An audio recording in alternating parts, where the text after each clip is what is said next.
The Dell Technologies Black Friday in July event has arrived with limited quantity deals on top tech to power any passion. Save on select XPS PCs and more powered by the latest Intel Core processors.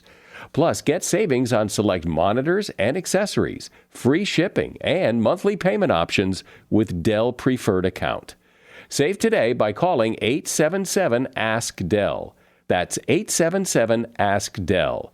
Offered to U.S. residents by Web Bank, who determine qualifications for and terms of credit. Today on Something You Should Know, is it really a good idea to charge your cell phone overnight or leave it on 24 hours a day? Then the fascinating way your reality is shaped by your predictions. For example, if you predict that you're going to feel an intense pain, then a pain that you would otherwise judge to be just a medium pain is judged to be much stronger, and vice versa. I think this is why dentists always say to you, this will just be a tickle. Also, if you wear flip-flops in the summer, there are some things you should be aware of, and the benefits of being calm and staying calm. After looking at the research on this topic, I do think that calm is not just something we are or we're not. Calm is really a skill. The calmer we become less of a victim to our own negative self-talk. All this today on Something You Should Know. The average on-farm income in the United States was a loss of $1,100. 60% of U.S. pork comes from one company, wholly owned by the Chinese. And farmers are more likely to commit suicide than veterans. Folks, we got a problem. I'm Lucinda, 8th-generation farmer and founder of Moink. Moo plus oink. We offer grass-fed and grass-finished beef and lamb, pastured pork and chicken, and wild-caught Alaskan salmon, shipped straight from the heart of rural America. Come stand shoulder to shoulder with us by putting the family farm at the center of your supper table. What's in it for you? You mean besides saving the family farm and enjoying the highest quality meat on God's green earth? Geez, want me to hang the moon for you too? I'd love to. Go to moinkbox.com/yum right now and get a free gift in your first order. Get to getting while the getting is good. Go to moinkbox.com/yum. moinkbox.com/yum. I guarantee you're fixing to say, oink oink, I'm just so happy I got moinked. Something you should know. Fascinating intel, the world's top experts, and practical advice you can use in your life. Today, Something You Should Know with Mike Carruthers. Hi, and welcome to Something You Should Know. I want to start today by talking about something you do every day, and that is charge your cell phone. Now, the technology for cell phone batteries has changed and improved over the years, but a lot of the old advice still lingers. So to set the record straight, I want to talk about a few facts and myths of cell phone charging. You've probably heard somebody say you shouldn't charge your phone overnight. Well, actually, there are no risks involved in charging your phone overnight. Your phone won't overcharge, the power won't kill your battery, destroy your charger, or start a fire. You shouldn't use your cell phone while it's charging. Again, a myth. You can use your phone while it charges as long as you're using a manufacturer-approved or legitimate off-brand charger and battery. You should only charge your phone when it's completely dead. That's not true either. You can charge your phone as often as you want, but here's an essential piece of information. The lithium-ion batteries in cell phones have limited charging cycles. For an iPhone, it's typically around 500 cycles. A cycle is a full charge from 0 to 100%. So if you only charge your phone when it is completely dead, you'll exhaust the charging cycle pretty quickly. This is why experts recommend keeping the charge between 40 and 80%. You can charge your phone multiple times a day and get the most out of one cycle. The practice extends your battery life and increases performance. Now, a lot of people think it's okay to leave your phone on 24/7, 365 days a year, and that is not okay. If you leave your phone on all the time, it causes a problem. While it's not the biggest problem in the world, it can affect the lifespan and performance of your battery over time. You don't have to turn off your phone every day, but once a week is fine. Rebooting your phone every now and again can improve the performance of the device. And that is something you should know. Okay, so this is one of those segments that is really interesting, but you kind of have to grasp the beginning explanation here. You have to get your head in the game for this to make sense. The topic we're discussing is reality, your reality, and how your reality is comprised largely of your prediction of your reality, which I know, it sounds a little strange, but it's about to make sense. Meet Andy Clark. He is a professor at the University of Sussex. He is the author of 6 books, and his latest is The Experience Machine: How Our Minds Predict and Shape Reality. Hi, Andy. Welcome to Something You Should Know. Hi, Mike. It's wonderful to be here. Thanks for having me. So if I understand this correctly, you're saying that my experience of my reality is guided by predictions my brain makes, which is kind of a hard concept to grasp. So give me an example that illustrates this. There's a lot of examples to choose from here. One that I kind of like, because I think everybody's had this experience near enough, is phantom phone vibrations. That feeling that you sometimes get that your cell phone is kind of going off in your pocket, but maybe it's not even in your pocket or it's not going off at all. I think many of us experience that. Turns out that it's an effect which is rooted in a kind of chronic prediction of your phone ringing. And that prediction is kind of enhanced, or maybe exacerbated is a word, by stress and caffeine. And so doctors, for example, feel these phantom phone vibrations quite a lot. So do students. So I think that's a kind of example. The picture here is that this is how all experience is constructed all the time. But that experience of the phantom phone ringing, that's an experience that doesn't actually happen. The phone didn't actually ring, which is different than most of our experiences, which aren't phantom, they're real. So explain the difference here. Yeah, I mean, the difference really is just that in the case of the phantoms, predictions are doing too much work. In the case where you properly experience the world, there's a balancing act between the prediction and the sensory information. So as you listen to me speaking these words, you're probably hearing gaps between the words, but the gaps aren't real. The gaps are as much a phantom as the phantom phone vibrations were. They're just kind of added in because that's the way that your brain finds it easiest to predict the auditory stream, is to insert the gaps where they belong in languages that you understand. And that, of course, is why languages that we don't understand tend to sound so quick when we listen to them for the first time. Yeah, well, I've had that experience of listening to someone speak a foreign language like French or German or Spanish. And I wonder, well, why are they talking so fast? Well, how does anyone know when one word ends and the next one begins?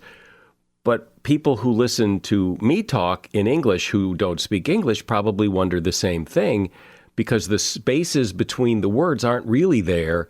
Our brain predicts where they're going to go and puts them there. This reminds me of, and you tell me if I'm on the right track here, with this idea of tickling yourself. You can't tickle yourself even if you're the most ticklish person in the world, because you already know what's going to happen. So, and tickling is somebody touching you in a way that you can't predict. And right? Is that it?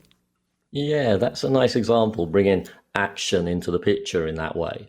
It turns out that actually you can tickle yourself if you launch the tickle through a tickle machine that in effect slightly randomizes the tickle that you have tried to give yourself. So that just turns your tickling into something much more like somebody else's tickling of you. But yes, it's a lovely example in general. The reason we can't tickle ourselves is that we're too good at predicting what's going to happen, what we're going to feel at that moment, so we can't be surprised. So our ability to predict what's going to happen, and pain might be a good example of this. If you predict that something is going to be painful, does that make it more painful, or it just your prediction was right or your prediction was wrong, but the pain is the pain? It really looks as if it makes it more painful. So if you predict that you're going to feel an intense pain, then the pain that you would otherwise judge to be just a medium pain is judged to be much stronger. And vice versa. I think this is why dentists always say to you, this will just be a tickle. They're trying to dampen the way that you would otherwise experience this particular flow of sensory stuff, because, the sensory stuff is real. It's just that it never has an effect on its own. It only has an effect when you mix it with prediction. So alter the predictions and we alter our experience. And that's some handy wiggle room, I think. Yeah, well, I sometimes think about, when you have an itch, like if you're lying in bed and there's nothing else going on, there's no other outside stimulation, you might feel an itch fairly acutely that if you were out busy doing your stuff during the day, you would never notice. But because it's the only thing, your brain says, hey, pay attention to that. But if there was a lot of other things going on, it would fall way down the list and you wouldn't even notice. Yes, I think that's right as well. What happens very often if you're in a situation like that is you feel a little bit of an itch and you start to attend to it because you've got nothing else to do. Now, attention in these accounts actually ups the power of the prediction. And so the itch recruits a prediction that says, I'm having an itch. You attend to it and the itch gets stronger. Conversely, if you can distract yourself, as you can do much more easily, as you say, if you're not in that dark room, then the attention weighting, if you like, goes somewhere else. And that means that the itch has to feel less. Going back to the pain prediction example that we were just talking about, so if you predict that what's about to happen is going to hurt, you say it's probably going to hurt more because of your paying attention to that and predicting that.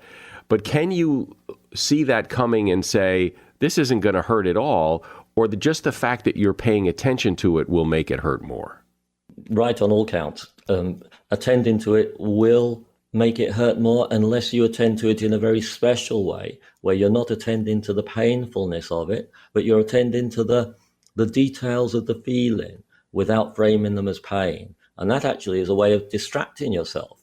And so it feels a bit less then.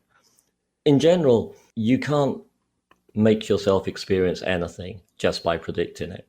Most of the predictions that are doing the work for constructing your experience are ones that your brain has learnt to make in an unconscious way over all the years of your life.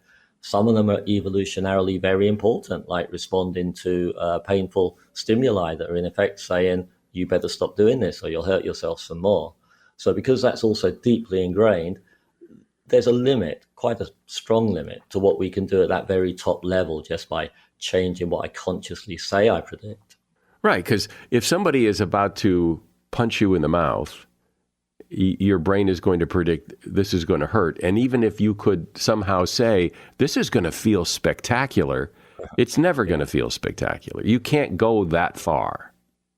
Yeah, I'm afraid not. You can't go that far. Although there are some dramatic cases, at least in the reverse direction, where people do seem to go that far. So one I'm thinking of here is a construction worker written up in the British Medical Journal that fell off some scaffolding and a very long nail went right through their foot. At least that's what they thought. But when they got to hospital, they were in great pain, they were given fentanyl, and they slowly removed the nail which had passed harmlessly between the toes. Of course, you couldn't see that because you're wearing a great big workman's boot. That's a case where the prediction of intense pain made on the basis of good visual evidence really created intense pain. I have no doubt that the construction worker was genuinely in agony and needed that fentanyl to take the edge off before they could even try to pull out the nail. So there are some dramatic cases, but normally there are pretty strong limits to what we can and can't control in these ways. And there are individual differences as well, which we could also talk about. So that example of the construction worker, that's phantom pain, probably not unlike when people lose limbs and then feel pain in the limb that isn't there. Yes, that's right. I think phantom limb pain is constructed in a very similar way. The thing to notice, I think, about the construction worker case is that it is just one end of the spectrum, if you like, of pain construction that applies to all of us. So if you take chronic pain of almost any kind, the variation in the amount of pain that is being experienced often doesn't track the underlying sort of physical causes. in any neat way. It varies from day to day. It varies from context to context. Very often there's not a sufficient physical cause, at least none that's been detected so far. So that suggests to me, at least, that all of our experiences are built out of this mixture of prediction and the evidence, and that chronic conditions are one of the cases where we might be able to intervene a bit. We're talking about reality and how your reality is shaped by your predictions. My guest is Andy Clark, author of the book, The Experience Machine: How Our Minds Predict and Shape Reality. If you are a business owner or a manager, it's always critical to keep your eye on the ball. And I speak from experience here. Keeping your eye on the ball means to have all the information, all the numbers, all the data for your business right at your fingertips.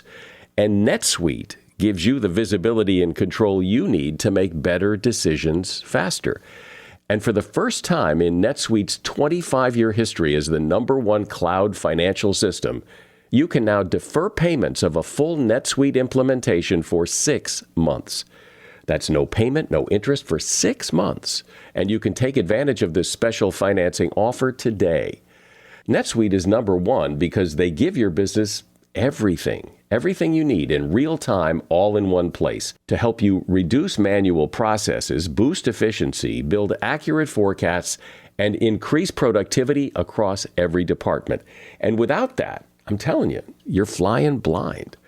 More than 36,000 companies have already upgraded to NetSuite, gaining visibility and control over their financials, inventory, HR, e-commerce, and more. If you've been sizing NetSuite up to make the switch, then you know this deal is unprecedented. No interest, no payments. Take advantage of this special financing offer at netsuite.com/SYSK.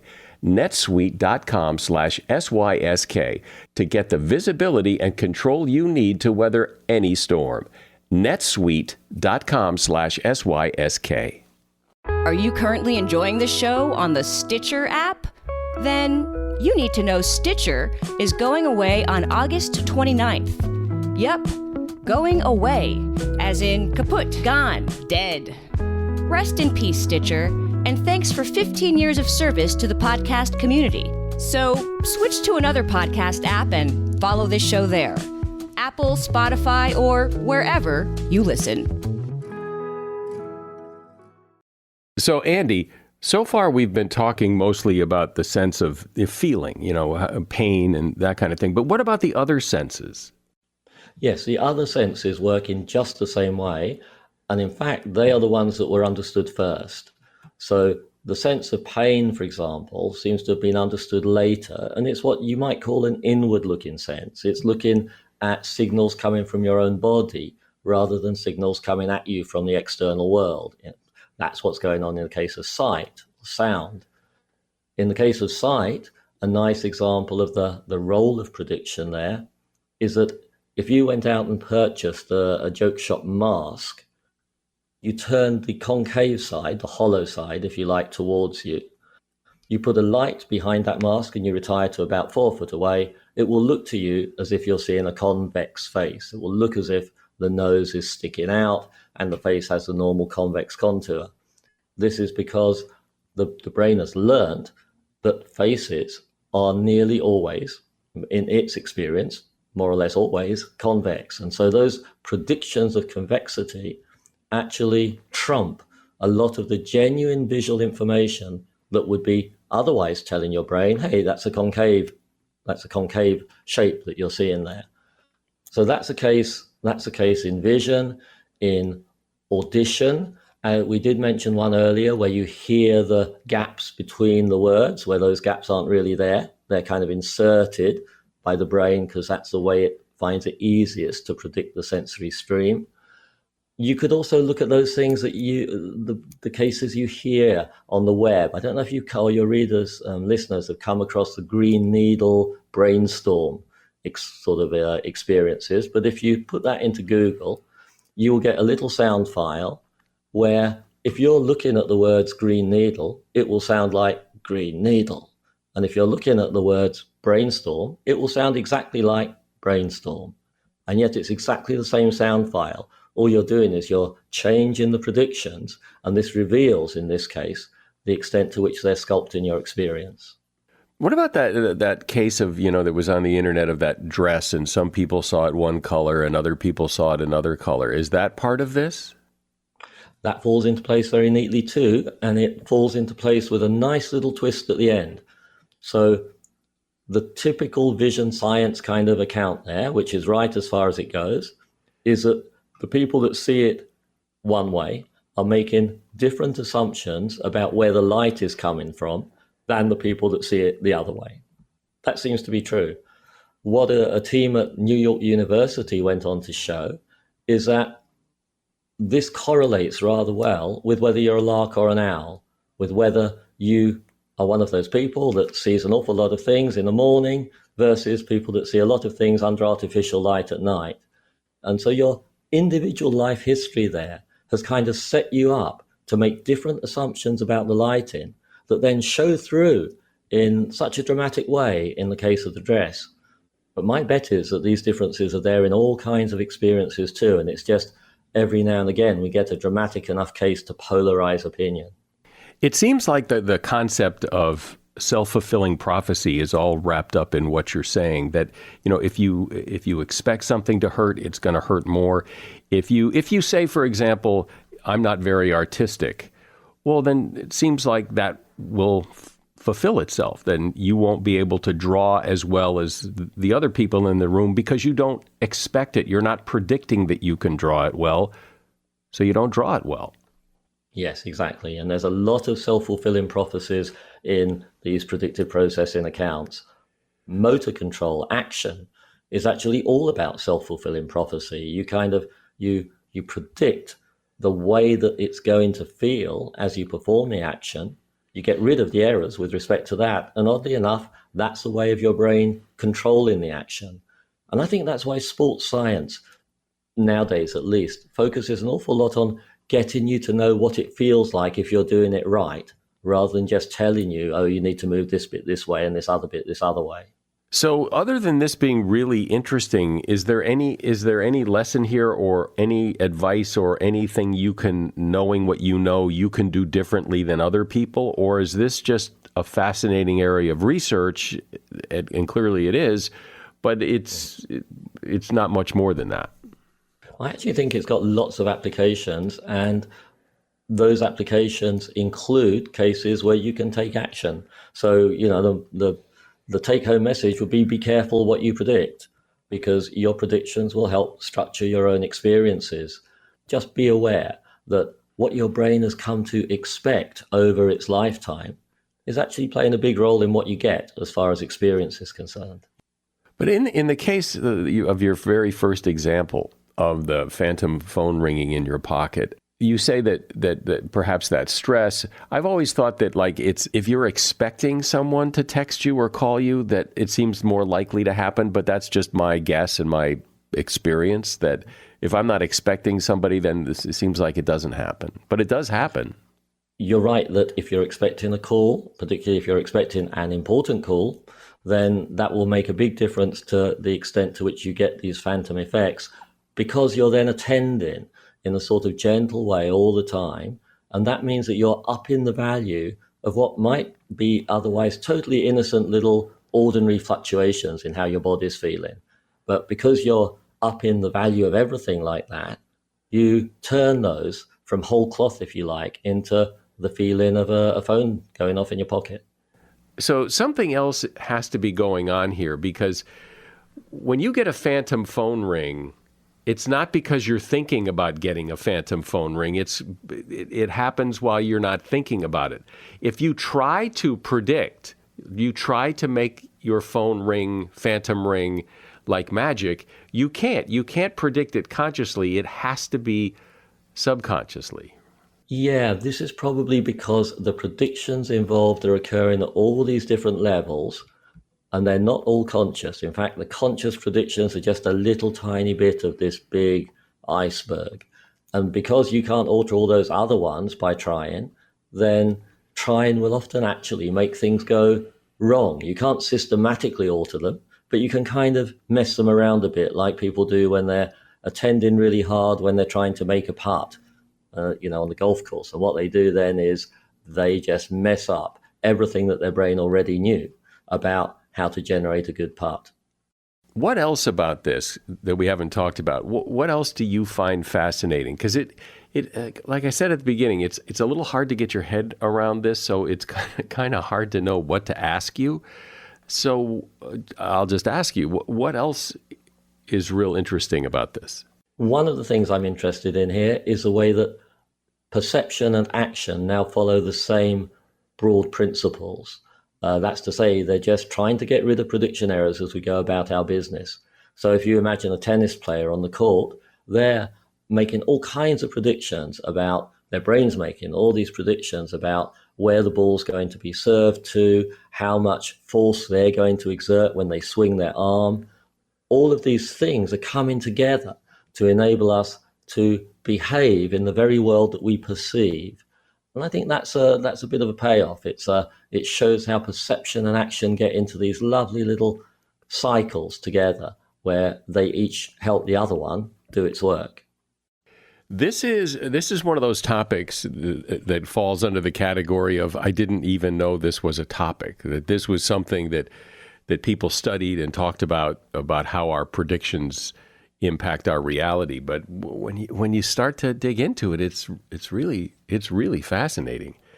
I've been talking with Andy Clark. He is a professor at the University of Sussex, the author of 6 books, and his latest is called The Experience Machine: How Our Minds Predict and Shape Reality. And you can read that book in your reality if you'd like to. There's a link to it at Amazon in the show notes. Thank you for coming on, Andy. Fantastic. Thank you. You hear the word calm a lot, as in calm down. Let's all be calm. Remain calm. Don't panic. Because we all know at some level there's something very good about calmness. But what is so good about being calm? Can you really calm yourself down in the moment? What are the benefits of being calm? What does it actually mean to be calm? Here to talk about all this is Chris Bailey. Chris has written for the Wall Street Journal, the New York Times, GQ, Huffington Post, and he is author of a book called How to Calm Your Mind. Hey, Chris, welcome to Something You Should Know. Mike, how you doing? Good, thanks. So you know what's interesting about being calm is I don't really know if my mind is calm because I don't have anything to compare it to. I can make myself calmer than I was before, but I might not still be as calm as you because there's no real objective standard of what calm is. So what is calm? This is one of the surprising things that I discovered over the research journey I've been on in assembling the ideas on calm and looking at the research, is that researchers themselves don't really have a picture of what calm is and how we should be understanding it. But the best research that I found on this topic suggests that calm is on a spectrum with another idea that is on its opposite end. And the opposite of calm, as defined by the research, is anxiety. And so when we're anxious, we're mentally highly aroused and we have this accompanying, just emotional reactivity, whereas calm is this subjectively positive state with a low level of mental arousal. So it is tough to get a handle on just how calm our mind is. We do always have a bit of room to grow in this area, but generally speaking, if you're feeling positive about the fact that you don't have a lot of mental arousal and you can just sink into the moment, then you are calm, my friend. So it would seem self-evident that having a calm mind is good because we all know having an anxious mind is probably not good. But besides that, what are the benefits of calm? The big one is just how anxiety affects our performance, our day-to-day performance. And this is kind of a bias I have in looking at the research on different topics. I come to this topic from a productivity background. So I've always been a huge nerd about productivity stuff. I've read all the books, interviewed all the experts. I've written a couple of books on this topic too. And so in my opinion, whether it's productivity, whether it's allowing us to make back time, whether it's in enjoyment or happiness, these topics like calm really do need that tangible payoff. And calm is an interesting one in this regard because of just how less productive an anxious mind makes us. And it goes back to the first question that you asked. And, how do we know if we're calm or we're anxious? When we're caught up in, how does a fish know they're in water? When we're caught up in this state, it just becomes a part of how we perceive the world. And it's the only thing that we know. But a simple, contrast to kind of illustrate just how much calm can affect our cognitive performance is giving a speech, for an example. So if you had to give a speech in front of a few thousand people and I asked you, 15 minutes before you have to go up on stage, you're probably, fretting in your mind over what you're going to say and how you're going to open. And what if this happens? What if that happens? If I ask you to read a report or a research paper, you probably won't have a lot of focus, a lot of attention to give to that in the moment because you're in this kind of threat finding mentality. Your mind is going to be just in this state where you have less attention to give to it. And anxiety has a comparable effect on our cognitive performance, but in a less severe way than having to give a speech in front of a couple thousand people and all day long. So we're always feeling the effects of it. Anxiety, it shrinks our working memory. So how much of an ability we have to process the world around us. It's been shown to shrink our cognitive performance in general. It makes us more distractible. The calmer we become as we move on this spectrum, we become less of a victim to our own negative self-talk. We become more engaged and more focused and less threat finding. We look out for fewer threats around us, so we fall victim to threatening distraction less often too. So it's a simple idea, and it's one that we don't often think of, but calm is what allows us to build our capacity for not just work. Work is the thing that I come at this from, but also the rest of our lives. We're able to enjoy things more and savor things as they come up.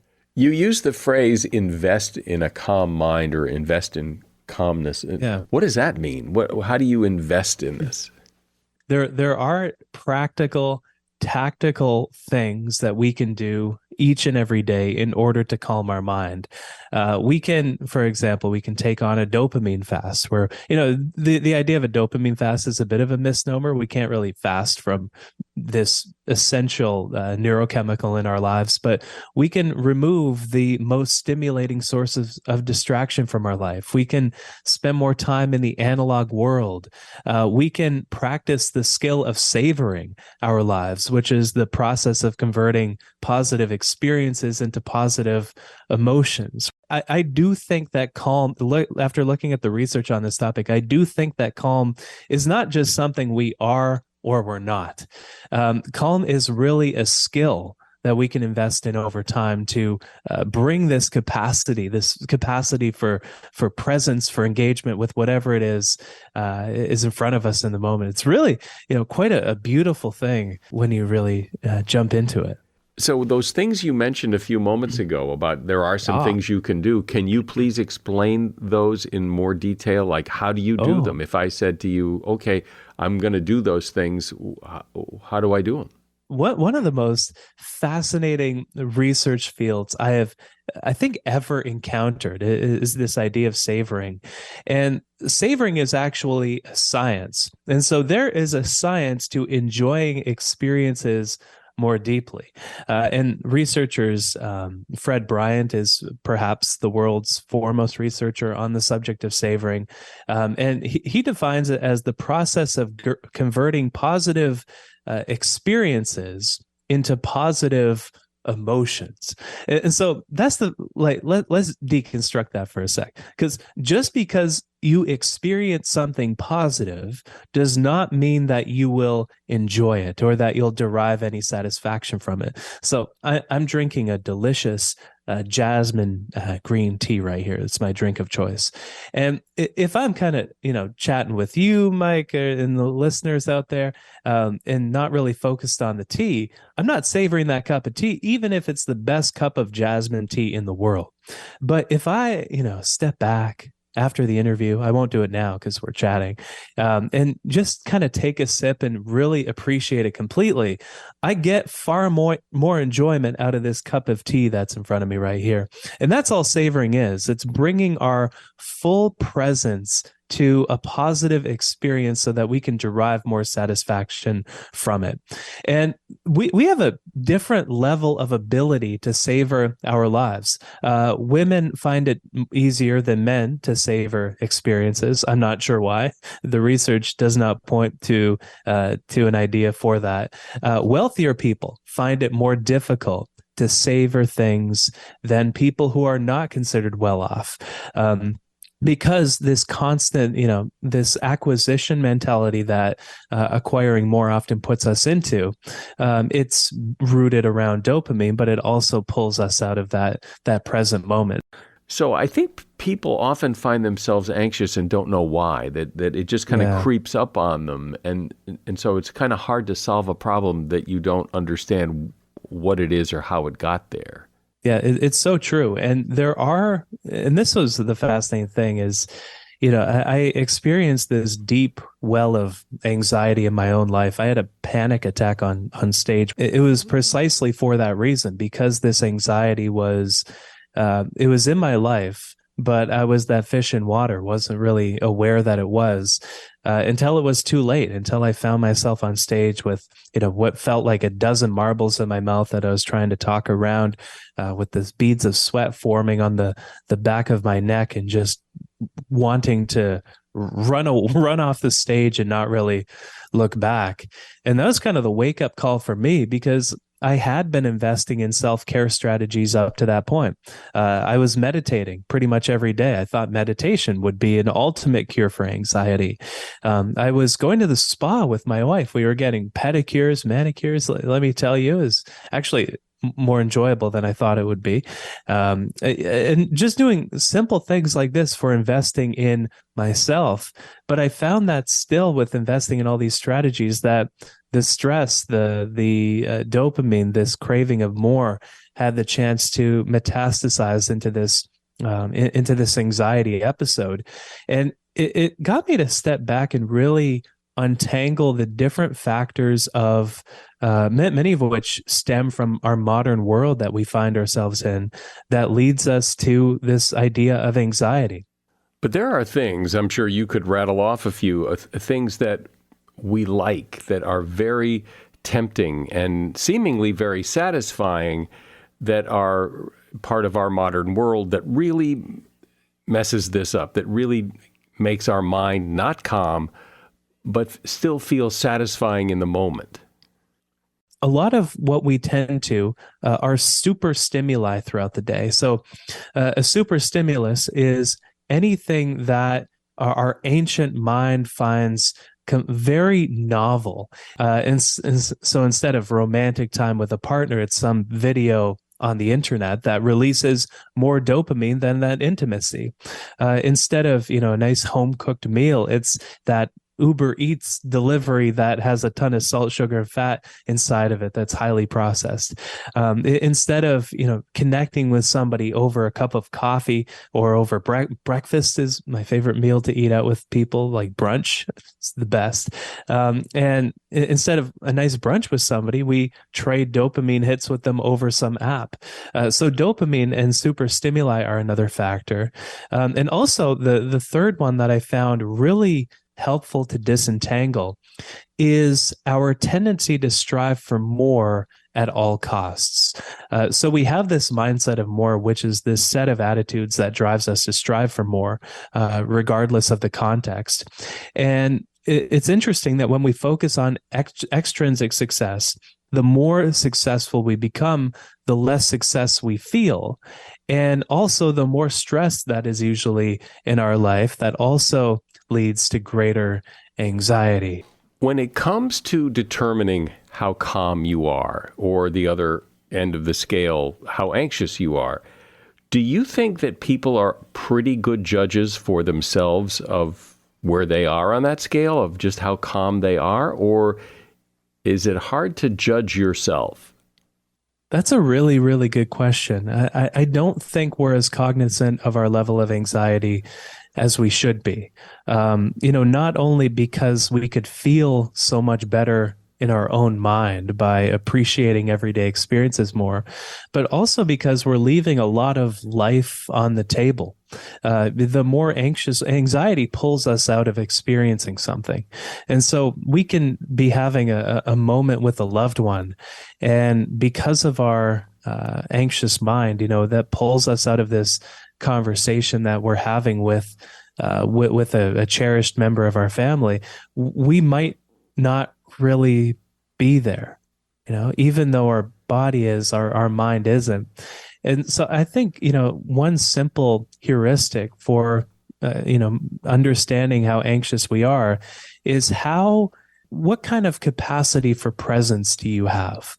So in any one moment, if you're having a conversation with somebody, if you're writing a report at work, if you're playing an instrument, if you're spending time with your kids, if you're playing with your cat or your dog, whatever experience you're trying to get into, how much of a challenge is it for you to become immersed in that experience?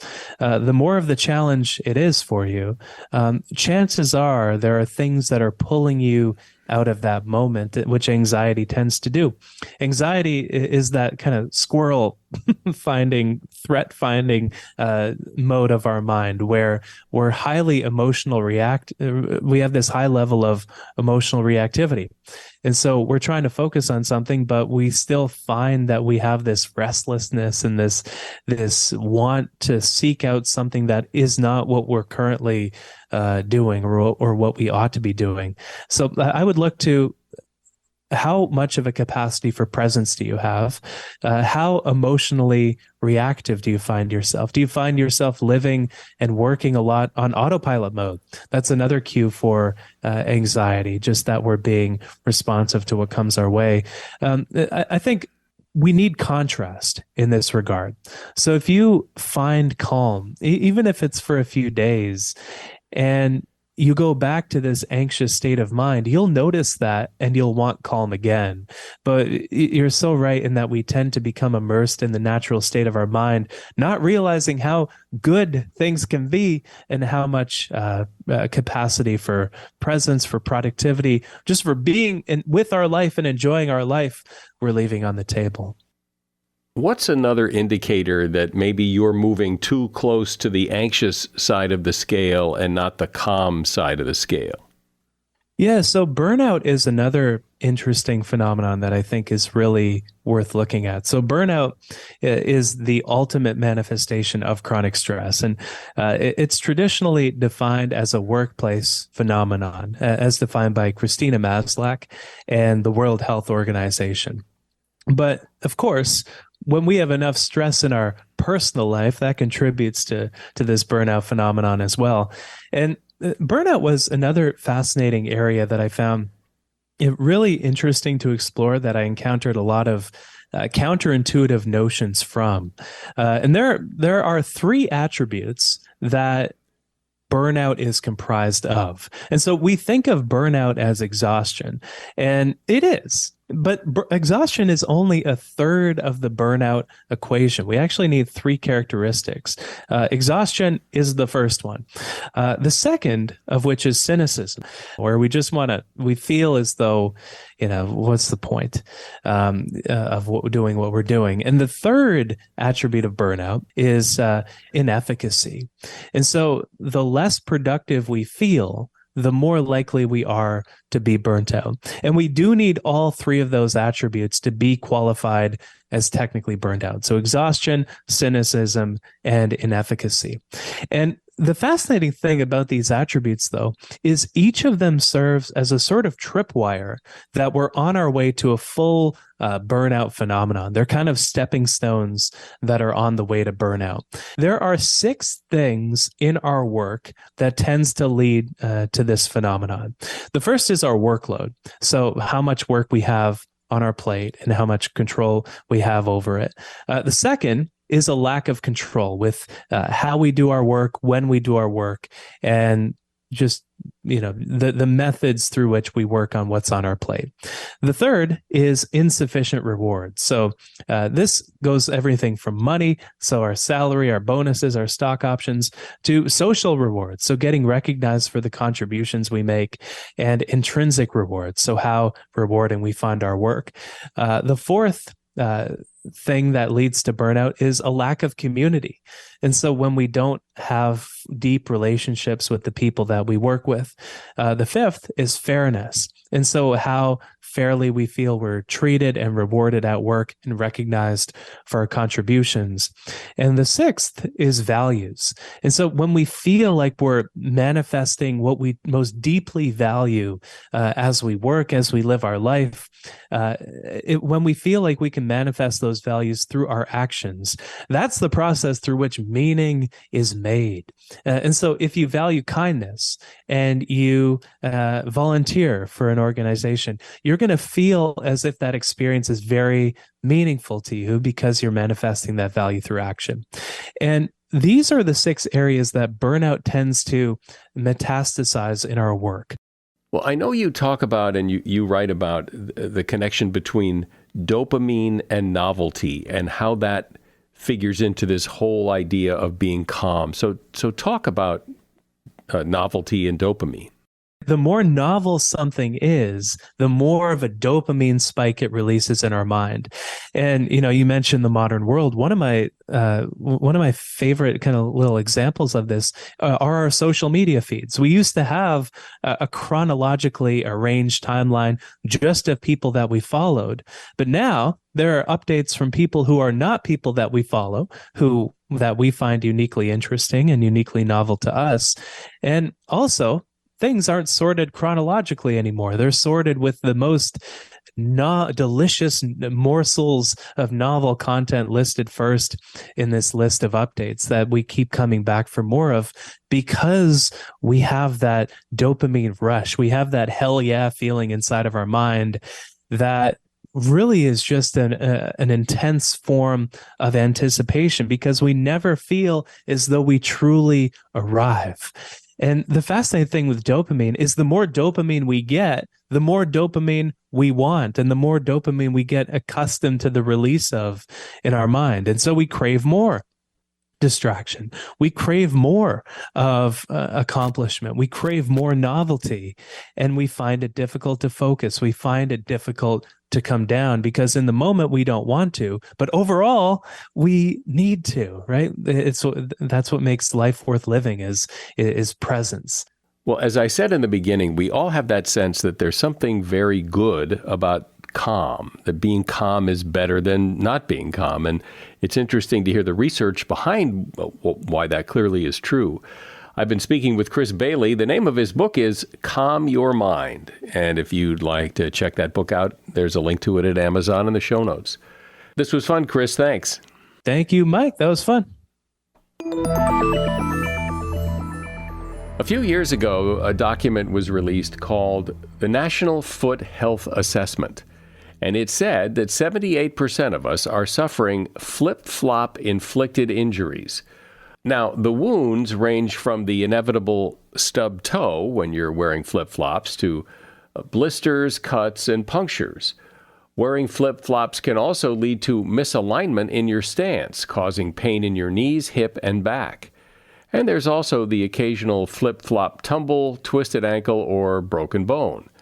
What should you wear instead of flip-flops? Well, one podiatrist says the best everyday footwear for anyone is a good athletic shoe, something that laces up along with padded acrylic blend socks. And that is something you should know.